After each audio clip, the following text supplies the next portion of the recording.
안녕하세요. 선대인 경제연구소 선대인 소장입니다. 자, 오늘 2020년 새해 경제 전망, 또 산업 전망, 그리고 여러분들 관심 가지는 또 부동산 주식시장 흐름 한번 좀 짚어볼 거고요.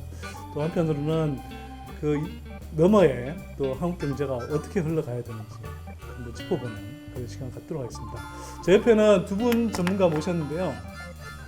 오늘 특별 게스트를 먼저 소개해드리기 전에 저희 선대인 TV와 함께 처음부터 함께 해주셨던 고정 게스트.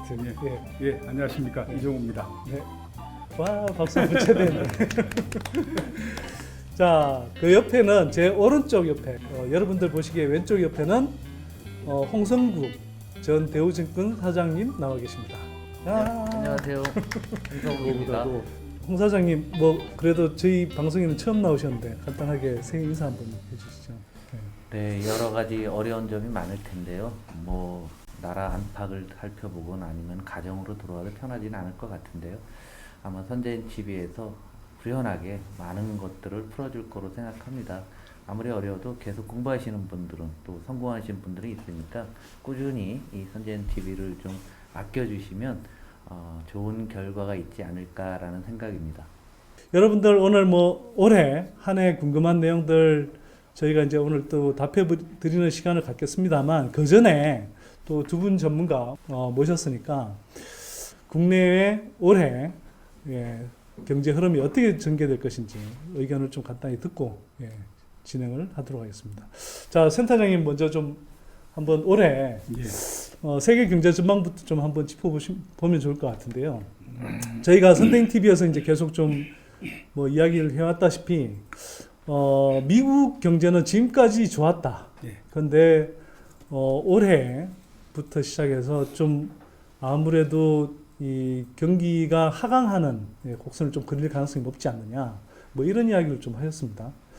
그런 상황에서도 그래도 지난해 말에 이제 또 미중 무역 분쟁도 좀 타결되고 해서 또 세계 경제를 좀 짓눌렀던 그런 부담을 좀 든 측면도 있고요. 이런 여러 가지 부분들을 좀 종합해서 한번 좀 의견을 먼저 말씀해 주시면 될 것 같습니다. 일단 미중 무역 분쟁은 1차 협상이 타결난 걸로 해서 올해 내는 새로운 협상이 이루어지거나 그럴 가능성은 상당히 희박하다라는 생각이 듭니다. 물론 이제 미중 무역 협상이 제일 처음에는 관세로서 시작을 했지만 중간에 시간이 가면서 계속해서 성격이 바뀌어갔고요. 맨 마지막에 1차 타결은 역시 이제 정치적으로 났기 때문에 그 새로운 미중 무역 협상이나 이런 것들이 들어가기는 어렵다라고 봐야 될 것 같고요. 그럼 1차 협상을 가지고 일단 간다. 그렇죠. 그러니까 새로운 2차 협상은 아마 지금의 형태다라고 하게 되면 미국의 대선이 끝나고 내년 정도서부터 본격적으로 들어가지 않을까 하는 생각이 들기 때문에 그 부분은 올해의 그 미국 경제나 이런 데서 그다지 크게 화제거리가 되거나 이러지는 않을 걸로 보입니다. 전체적으로 미국 경제를 보면 올해에 한 2%대를 조금 넘는 정도의 성장을 하지 않을까라는 기대를 하고 있거든요. 원래 이제 작년도 10월 달까지만 하더라도 그 수치가 1.5% 정도까지 내려갔다가 최근에 이제 조금씩 올라와서 한 2% 정도 이렇게 됩니다. 경제 전망치가 올라온 배경은 뭔가요, 근데? 가장 큰 거는 지금 보니까 우려했던 것보다는 경기가 나쁘지 않다라는 거 하나. 두 번째는 이제 자본시장이 가지고 있는 그 힘이라는 게 있거든요. 자본시장에 주가가 올라가고 가격이 올라가게 되면 사람들이 상당히 세상을 좋게 보는 속성을 발휘하기 때문에 그런 면에서도 좀 영향을 줬다. 이렇게 이제 볼 수가 있겠죠. 그래서 그 예상보다는 나쁘지 않을 거다라고 얘기하지만 이게 문제가 뭐냐면 미국의 경기가 11년 동안 계속해서 좋았었는데 11년 동안 좋은 동안의 평균적인 성장률을 우리가 보면 굉장히 낮았어요. 지금은 아까도 말씀드렸던 것처럼 자본시장도 좋고 그렇기 때문에 세상이 굉장히 밝게 보이지만 부분적으로 보면 굉장히 부담이 되는 수치들도 많이 나오고 있는 것이 사실입니다. 제조업 지수나 이런 거가 거의 15년 내에 가장 낮은 수치라던가 이렇게 이제 계속 나오는 상황이거든요. 그러니까 어느 정도는 조금 좀 그 한계점에 조금씩 와간다라는 생각이 들기 때문에 아마 상반기까지는 모르더라도 하반기에는 어느 정도는 좀 미국 경기가 둔화되는 형태가 되지 않을까 이렇게 생각이 듭니다. 2020년 새해 선대인 경제연구소가 1월 21일까지 특별 이벤트를 실시합니다. 저희 연구소가 엄선한 주식 투자 종목들과 새해 경제 전망에 따른 투자 전략을 접해 보십시오. 이미 단연간 높은 수익률로 많은 분들께 입증한 실력, 이제 여러분들이 만날 차례입니다. 자, 홍 사장님께서는 뭐 여기에 대해서 좀 덧붙일 말씀 있으면 해주시고요. 그 다음에 중국 이야기도 좀 해주시면 좋을 것 같습니다. 큰 그림으로 한 10년 정도의 우리 큰 흐름을 살펴보게 되면은 2008년에 그 글로벌 금융위기가 발생한 다음에 세계 각국은 금리를 역사상 최저로 낮췄죠. 그리고 각국은 재정을 마구 풀어댔고요. 그리고 돈을 찍어서 한 20조 달러 좀 풀어놨죠. 그리고 어느 나라나 부채를 늘렸습니다. 그래서 위기에서 벗어난 후에 많은 나라들이 사실은 내상을 입었죠. 그 2008년 글로벌 금융위기에서 내상을 입은 걸 조금씩 치유하다가 2017, 18년, 17년까지 상당히 좀 괜찮은 편으로 오다가 그 이후에 이제 순환적으로 좀 하강을 한 거죠. 하강을 지금 계속 해오고 있다가 올해는 좀 반등을 하는데 이 경기 반등의 그 기본적인 원인은 역시 글로벌 금융위기에서 찾아야 된다는 얘기죠. 뭐냐면 각국 정부도 이 사태는 여전히 해결된 건 없다 사실은. 그 당시 위기의 본질은 부채 문제였잖아요. 빚이 너무 많았고 뭐 그 이전에 경기 과열도 있었지만은 빚은 더 늘었어요 지금. 한국 없는데. 네. 그러니까 어쩔 수 없으니까 올해 경기가 회복된다고 하는데 단순화시키면 이거죠. 많은 사람들이 이대로 가면 안 될 것 같으니까 은행 같은 경우는 이제 대선 충당금이라 해서 혹시 부도나면 큰일 날까봐 많은 돈들을 쌓아놓고 이렇게 있는 그런 상태고 많은 준비를 했지만 경기가 위로는 안 올라가는 거죠. 그래서 드디어 많은 나라들이 2020년부터는 이제 더 이상 안 되겠다. 돈을 풀자. 재정이 열심히 하자. 우리나라도 예산을 굉장히 많이 늘렸지만 한국만 그런 건 아니잖아요. 어느 나라나 다 재정을 늘려서 조금 들어주는 정도로 보여야 될 것 같고요. 뒤에 말씀드리겠지만 기본적으로 경기 순환적으로 뭐 엄청 좋아지고 나쁘고 이런 차원이 아니잖아요. 방향이 좀 나쁘다가 조금 들른다는 요 정도라고 일단 세계 경제는 정리할 수 있겠습니다. 네. 그 홍 사장님 뭐 수축 사회 말고 이제 다른 책의 제목이기도 한데 전 세계가 일본된다. 네. 실제로 2008년 경제 위기 이후로 전 세계 이제 성장률도 상당히 좀 많이 낮아지고 그 다음에 전통적인 어떤 경기 부양책이 잘 통하지 않는 그런 이제 시대가 계속 좀 전개되고 있잖아요. 그렇게 되는 상황에서 지금 이 문제들을 해결하려면 좀 어떤 정부의 정책 또는 조치들이 좀 따라야 될지 그런 이야기를 잠깐 해주시고. 2008년 금융위기라고 우리는 하지만 저는 금융위기가 아니라 세계 전체의 어떤 글로벌 위기다. 그것은 어떤 큰 시대가 바뀌는 어떤 전환점이 됐던 거고 그 이전과 이후의 세계는 완전히 틀립니다. 그런데 비슷한 경험을 지금부터 정확히 30년 전에 일본이 90년부터 하강한 이후에 나타난 거죠. 물론 그 이전에 일본은 엄청난 그 버블이 있어갖고요. 초기 한 5년, 90년부터 95년 그 버블이 깨져가는 이런 과정 속에 나타났는데 그 다음에 보니까 증세가 지금 전 세계 선진국들이 겪고 있는 이런 증세랑 90한 5, 6년부터 일본하고 거의 비슷합니다. 그러다 보니까 도대체 뭐가 문제냐? 버블이 형성됐다 깨졌다 얘기죠. 그 이후에 일본이 30년간 허우적대고 있는 이후에 되는 이건 근본적인 역사의 변화라는 거죠. 그 역사가 뭐냐라는 거죠. 이게 한국만의 현상이냐 얘기죠. 딴 나라 다 마찬가지지 않습니까? 그리고 맨날 우리 4차 산업혁명 했는데 AI 했는데 디지털 했는데 지금까지 모든 기계는 이렇게 인풋을 눌러야 아웃풋이 나왔어요. 인류 역사상 도구라는 게 나온 다음에 AI의 본질적인 문제는 인풋 없이도 지가 아웃풋 나오거든요. 지가 스스로 공부하는 이런 기계가 나온 거죠.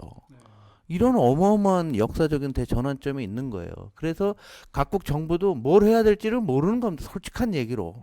미국은 패권 국가니까 딴 나라에서 조금씩 이렇게 좀 뺏어 해도 되는 거죠. 미국 입장에서 할 게 많아요. 그러나 다른 나라들은 할 게 없는 거잖아요. 독일이 우리가 한 2년 전까지만 해도 독일하면 한국이 가장 배우고 싶은 나라였는데 지금 독일 상당히 어려워져서 올해 재정적 GDP가 뭐 0.8 정도 한다고 하는데 독일이란 나라가 왜 이렇게 됐냐 얘기죠. 한번 생각을 해보면은 독일만 그런 거 아니에요. 이태리도 마찬가지잖아요. 이태리 아마 이번 겨울방학 때 아이들하고서 이제 유럽 여행 많이 가시는데 근사한 성들이 있는데 그거 다 매물로 나왔다고 우리 신문에도 많이 나왔죠. 이태리나 프랑스에 있는 그 성이 가격이 너무 쌉니다. 상상을 초월해요. 강남에서 한 채 팔으면 그 이태리 가서 성을 몇 개 살 수 있을 정도로 그런 나라들의 기반이 지금 붕괴되고 있는 거죠. 결국은 뭐냐면 이제 국가가 우리가 80년대 레이건 시대부터 신자유주의 시장에 모든 것을 정부가 맡겼는데 더 이상 할 수가 없다. 그럼 정부가 시장에 들어가야 되겠다라는 거죠. 그래서 정부가 시장에 들어가는 이러한 방안이 각국에서 나오다 보니까 신자유주의 시대는 끝난 거고 국가가 중심이 돼서 끌고 가는 어떤 새로운 형태의 자본주의인지 뭔지는 모르겠나 새로운 형태의 이데올로기가 지금 나갈 수밖에 없는 거고 여기에 대해서 저항하는 사람들이 있는 거죠. 기존의 기득권을 가진 사람들은 야 이거 안 된다 뭐 너무 심한 좌파 정책이라고 하는 거고 좌파 쪽에 좀 진보 민주 진보 진영에서는 그건 뭔 소리냐 지금 양극화 이렇게 심하고 국가가 지금 우리의 자손들한테 일본 같은 미래를 넘겨줄 거냐 그래서는 안 되지 않는 거냐 그러면 정부가 나서야 된다 이런 갈등이 전 지구적 차원에서 발생하고 있는 게 작금의 상황이고 결국은 정부가 어떤 일을 할 거냐 시장이 자생적으로 살아날 수 없다라는 전제에서 놓고 보게 되면은 자생적으로 살아날 수 있다고 하는 사람도 있는데 좀 공부를 더 하셔야 될 분들 같아요. 한국에서는 정부가 손을 떼라 가능하면 시장에 맡겨라 그것도 재벌 대기업한테 맡겨라 이런 이야기 그래도 계속 나오고 있습니다. 뭐 주류 언론 통해서 나오고 있는 거고요. 근데 그런 이야기들이 더 이상 통하지 않는데도 계속 같은 레파토리를 이렇게 틀어대니까 사람들이 좀 식상한 것 같아요. 예. 자, 뭐 지금 이제 세계경제 이야기를 하다가 또 뭐 이제 그 전반적인 2008년 경제 위기 이후에 각국 정부의 전반적인 흐름들을 조금 이야기를 나눴는데요. 그래도 여기 오늘 시청자분들이 궁금해하실 건 그래도 국내 경제 아니겠습니까? 예, 세계 경제 이야기는 또 국내 경제 이야기 하다가 좀 연결된 부분이 있으면 다시 하도록 하고요. 자, 그러면 센터장님, 올해 국내 경제는 좀 어떻게 봐야 될까요? 많이들 이제 얘기하는 게 작년보다는 낫다라는 얘기를 많이 하죠. 네. 제가 봐도 작년보다는 성장률이나 이런 것들이 좀 더 나을 거라고 그렇게 보입니다. 작년도는 아마 4분기가 아직 안 나왔기 때문에 전체적으로 얼마가 될지 모르지만 합리적으로 봤을 때 1.9% 내지 그거보다 조금 낮은 정도 수준 그 정도가 된다라고 보이고 올해는 2%를 조금 넘을 거라고 생각이 되거든요. 2.2에서 2.2에서 2.3 이렇게 되는 형태인데 이 문제가 뭐냐면 1.9에서 2.3이 된다라고 하면 그럼 사람들이 과연 경기가 좋아졌다고 생각할 거냐? 그거는 그냥 수치상으로 나오는 형태이지 사람들이 그거가 좋아졌다라고 느끼기는 굉장히 어렵다라고 봐야 되죠.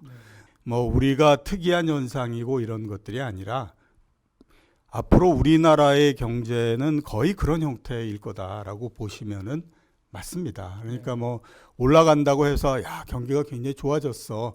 올해 경기는 괜찮아라고 하면 평균적으로 그 분기당 성장률이 2.5를 넘어서 조금 더 올라가고 그다음에 나빠지게 되면 아직까지는 그래도 뭐 한 1.5 밑으로 내려가거나 이런 거 없이 그냥 좁은 폭 내에서 계속 머무는 형태가 되는 거거든요. 이게 왜 그러냐 하면 이제 우리나라 경제는 구조적으로 봤을 때 그렇게 높은 성장을 할 수 있는 그 상황이 안 나오는 거죠. 이미 경제 구조가 굉장히 커지면서 굉장히 성숙 단계에 들어가 버렸기 때문에 그런 상태에서는 선진국들 같은 경우를 보더라도 그렇게 높은 성장이 나오기가 굉장히 어렵잖아요.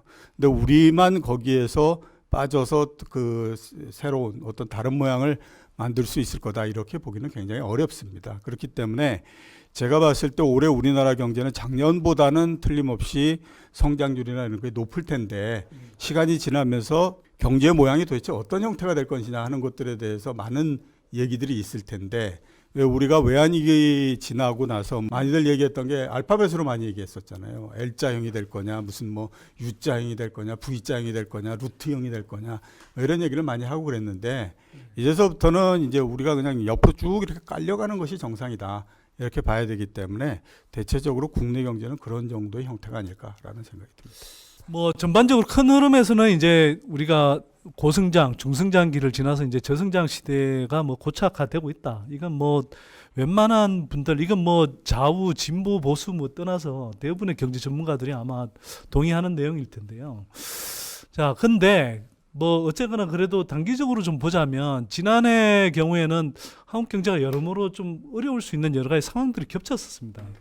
뭐 아무래도 이제 수출 의존도가 상당히 높은 한국이 이제 미중 무역 분쟁이라는 그런 이제 그 두 강대국 간의 예, 굉장히 강렬한 대응 그 경쟁, 분쟁 이런 것들에 이제 휘말려 있었고요.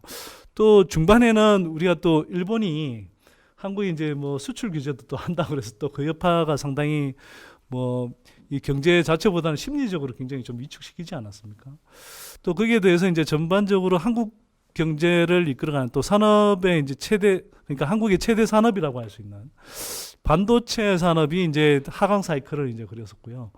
근데 뭐 다행히도 지난해 말 기점으로 어쨌거나 미중 무역 협상, 뭐 1차 협상이 일정하게 타결이 됐고 또 일본의 수출 규제도 결국 지나고 보니 실제로 산업에 가져오는 타격이 거의 없을 뿐만 아니라 뭐 저희 선대인 TV에서 많이 그렇게 설명을 했습니다만 더 나아가서 오히려 일본이 굉장히 힘들어하는 뭐 그런 상황이 됐고요.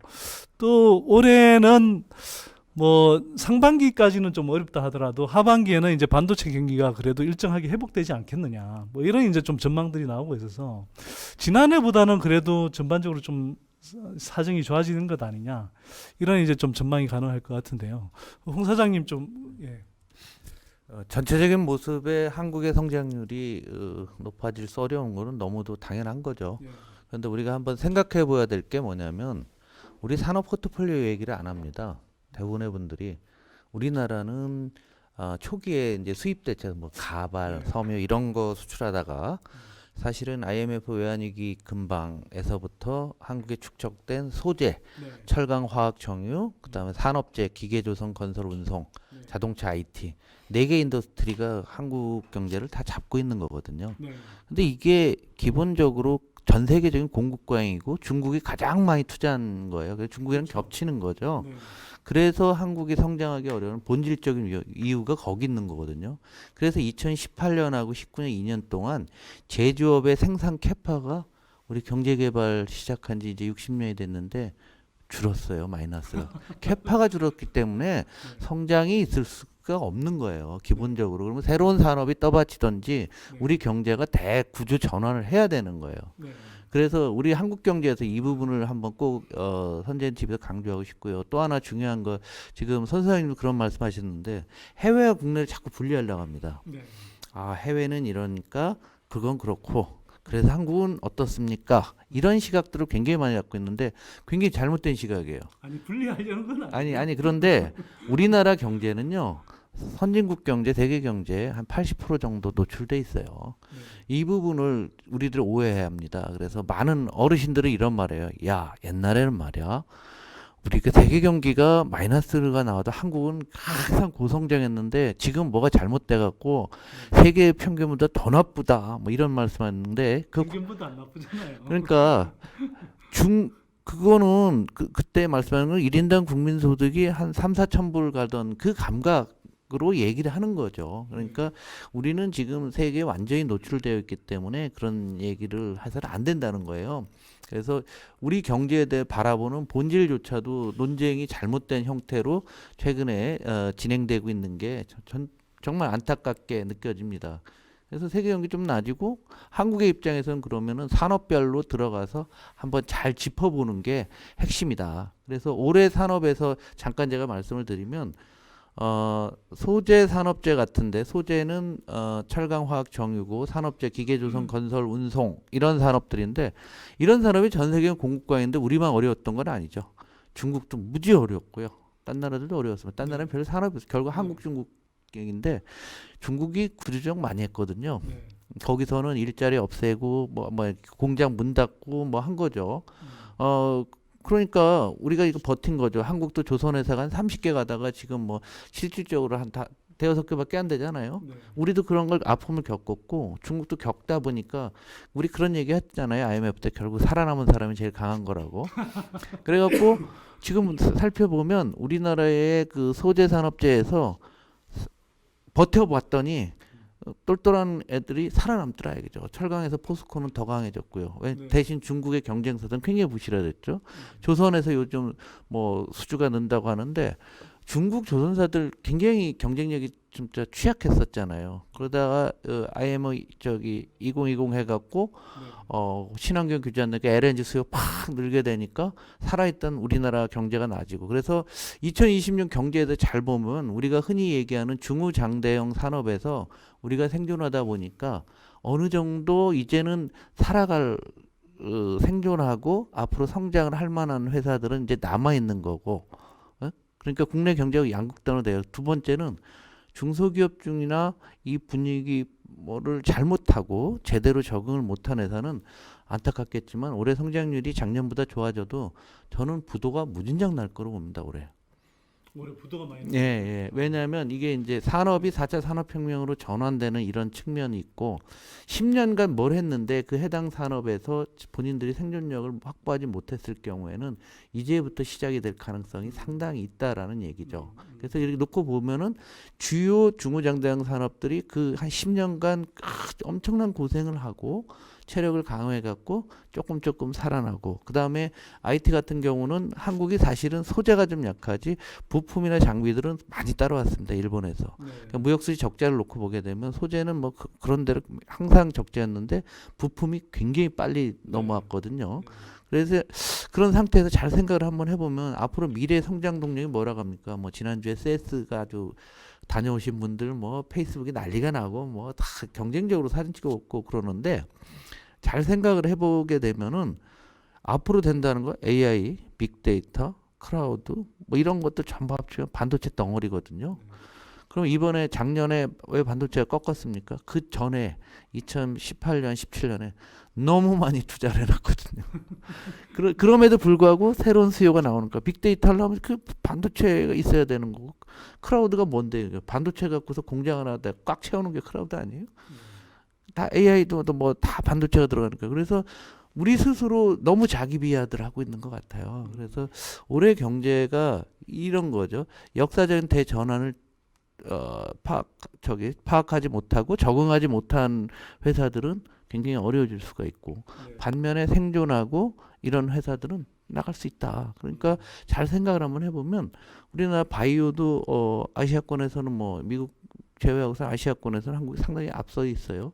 그 다음에 요즘 소부장이라고 하는 이런 쪽도 IT도 잘 되고 있습니다. 그러니까 너무 우리가 그렇게 하지 말 좀 여유를 가지면서 우리가 좀 먼 미래에 그럼에도 불구하고 우리 산업 구조가 편중되어 있으니까 미래의 한국을 위해서라도 뭔가 우리가 새로운 쪽에 어떤 투자를 할 것인가 이런 고민을 해야 되는 시기가 바로 2020년이 아닌가 하는 생각입니다. 홍 사장님 말씀하고 이제 좀 맥락이 닿는 이야기라고 저는 생각이 되는데 한국 경제와 관련해서 전반적으로 이렇게 특히 우리가 흔히 조중동이라고 부르는 이 언론들이 보도하는 내용을 보면 한국 경제에 관해서는 굉장히 공격적이에요. 근데 문제는 물론 뭐 정부 비판도 할 수 있고 정책에 대해서 이제 서로 다른 시각을 이렇게 내비칠 수도 있는데 팩트까지 왜곡한다거나 또 호도한다는 게 저는 문제라고 생각하거든요. 예를 들면 아까 이제 홍 사장님 말씀하셨는데 지금 이게 한국만 어려운 게 아니라 전 세계적으로 사실은 뭐 지금까지 최근까지 미국 정도를 제외하고는 대체로 상당히 좀 어려운 경제적 시기들을 보냈습니다. 근데 그게 마치 한국에만 굉장히 뭐 특별한 상황인 양, 한국에서만 벌어지는 상황인 양, 주구장창 뭐 이게 그리고 뭐 기승전 뭐 소득주도 성장 또는 뭐 기승전 문재인 정부 정책 실패 뭐 이런 식으로 계속 몰아갔거든요. 그래서 그런 것들은 제가 볼 때는 이 전반적인 어떤 상황을 잘못 보도하는 것이기도 하지만 한편으로는 그렇게 함에 따라서 사람들의 어떤 심리에 그 영향을 미쳐서 진짜 경제를 더 사실 힘들게 만들거든요. 그래서 사실은 조중동은 그냥 이렇게 뭐 보수적이다 이런 걸 떠나서 그런 면에서는 제가 제대로 보도를 하지 않는다, 정확한 사실 또는 실체를 알리지 않는다라는 측면에서 굉장히 좀 나쁜 언론이다라는 걸 지난 한 해 내내 확인하고 있습니다. 한국이 좀 기업 문제에 있어서 중요한 게 요즘 ESG라고 해서 기업의 사회적 책임, 환경이라든가 지속 가능성 뭐 이런 얘기들을 많이 하게 했는데요. 이게 우리가 경제개발 시작한 지 60년 차예요. 지금 네. 올해가 61년부터 했다고 하게 되면은 60년이 되다 보니까 3대가 넘어갔어요. 선수장님 지금 GE의 오너가 누굽니까? GE의 오너가 따로 없죠. 일본 미쓰비시 오너는 누구예요? 미쓰비시 오너도 지금 미쓰비시 그룹도 재벌 그룹이 해체된 지 한참 됐죠. 네. 그러니까 전 세계 네. 우리가 알고 있는 거의 네. 95% 이상의 기업들은 오너를 모릅니다. 아니 오너가 없죠. 사실 네, 한국도 저는 오너라는 표현 자체가 굉장히 오도된 표현이라고 생각해요. 간에 네. 그런데 한국에서는 네. 어느 그룹 얘기하면 오너 이름 쫙 나오죠. 60년이 됐는데 네. 딴 나라들 100년, 200년 되다 보니까 네. 오너가 사라질 겁니다. 상속세 많이 내고 기업 커지다 보니까. 우리가 60년이 돼갖고서 한국의 지주회사가 200개가 넘을 거예요 지금. 근데 지주회사를 만들었다라고 하는 것은 이 3세 승계까지 다 끝났다는 것을 의미합니다. 그러면 1등부터 200등까지 앞에 삼성하고 현대차 빼고서는 다 된 거거든요. 3세가 됐는데 이상하게 3세들 지분율이 올라갔어요. 우리나라 지주회사법의 어떤 맹점 때문에. 그래서 잘 생각을 해보면 이제 우리도 기업의 사회적 책임에 이야기할 때가 된 거예요. 1세들은 정말 노력을 했고 2세는 아버지와 거의 공동 창업 비슷합니다. 3세는 태어날 때부터 그냥 있었던 거죠. 이런 사람들이 일어나서 요즘 땅콩 던지고 그러는 거거든요. 그런데 이제 이런 사람들이 사회성을 높이지 않는다고 하게 되면은 이제 기업이 자기가 이룬 게 아니잖아요. 그렇기 때문에 우리 기업들도 이제 사회적 책임들도 더 많이 해야 되는 시대적이고 역사적인 순간에 와 있는 겁니다. 지금 우리나라 21세기에 거대한 재벌 그룹으로 대기업으로 성장한 것은 IT 기업 몇몇 개하고 바이오, 뭐 금융의 한 개, 뭐 한두 개 정도, 요 정도밖에 안 되거든요. 그런데 우리가 한번 생각을 해보면 이제 기업을 바라볼 때 이제 기업들이 60년이 됐으니 어떤 것도 뭐 우리가 뭐 공소시효라는 것도 있고 무슨 재산권 행사할 때 얼마 점유하면 뭐 여러 가지가 있지만 60년 정도가 되고 아무런 기여 안 한 사람이 과거 할아버지와 같은 동일한 권력을 행사한다는 부분에 대해서 사회적으로는 상당한 문제가 있을 수가 있어요. 네. 왜? 딴 나라 다 그렇게 했으니까. 요즘 오너가 보이는 회사들은 다 생긴 지 역사가 20년, 20년도 안 되는 기업들입니다. 네. 우리 솔직히 한번 좀 더 솔직해 보자는 얘기죠. 그러니까 최근에 보면은 SK 같은 데도 사회적 가치에 대한 얘기들을 굉장히 많이 하고 있고요. 그다음에 이제 실질적으로 우리나라 많은 기업들이 저는 거버넌스 지배 구조에서 KT나 포스코 같은 모델로 결국 시간이 지나면 그렇게 될 거라고 봐요. 그래서 포스코 같은 데가 기업 시민 가치라는 용어를 쓰고 있던데요.